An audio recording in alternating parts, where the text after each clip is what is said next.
All right, so now we're done talking about classifying by phase of matter, by state of matter, solid, liquid, or gas, and we're going to talk about classifying by the composition of the substance. And so here we have matter, whatever type of matter. The first question to ask yourself when you're classifying it this way is it a pure substance or is it a mixture? What do we mean by that? All right, so a pure substance is made up of only one substance. Doesn't matter whether that substance is an element or a compound, as long as it only has one type of substance throughout, it is called pure. A mixture has two or more substances combined. So it could be a mix of two different elements, it could be a mix of an element and a compound, or two different compounds. But if you look at it closely enough, it does have more than one substance in it. Once you determine whether or not you have a mixture or a pure substance, it can be broken down or classified further, subclassified. So let's say you have a pure substance. You can have a pure substance that's an element or a compound. So let's look at some of them. Cobalt is one of the elements and looks just like this. That would be a pure substance. Carbon, it's like the charcoal briquettes you have.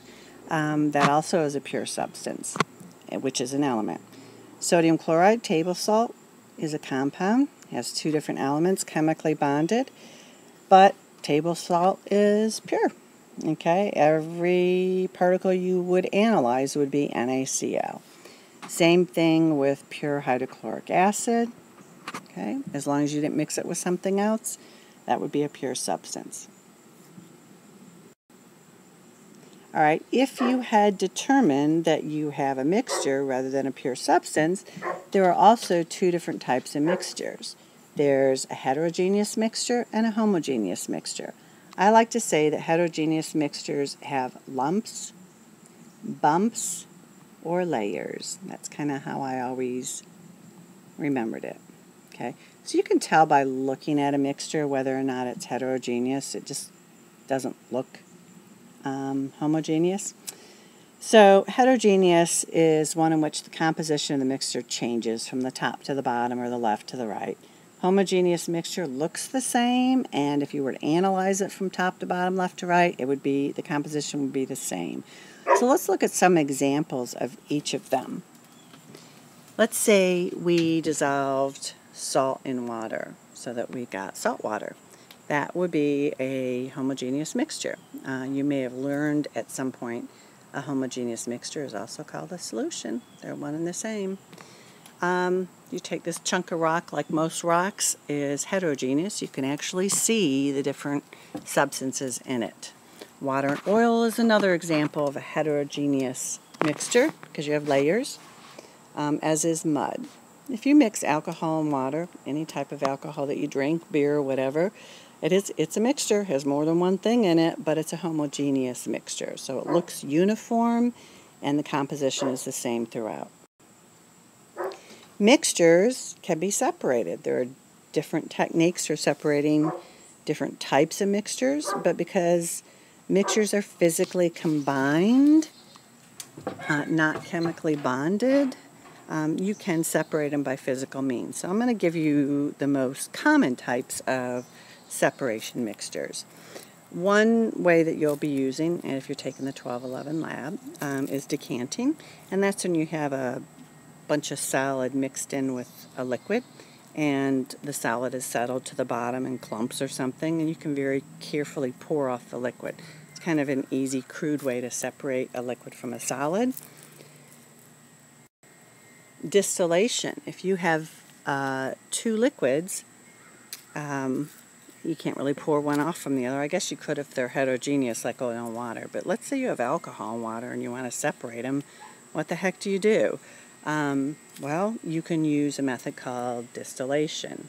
And that separates two liquid components based on their boiling point. So water and alcohol, water boils at 100 degrees Celsius, alcohol at some lower temperature, depending on the type of alcohol, in the 80s or 90 degrees. So you can set up a distillation apparatus and start heating it. And the lower boiling substance will boil first. And this is called a condensing tube.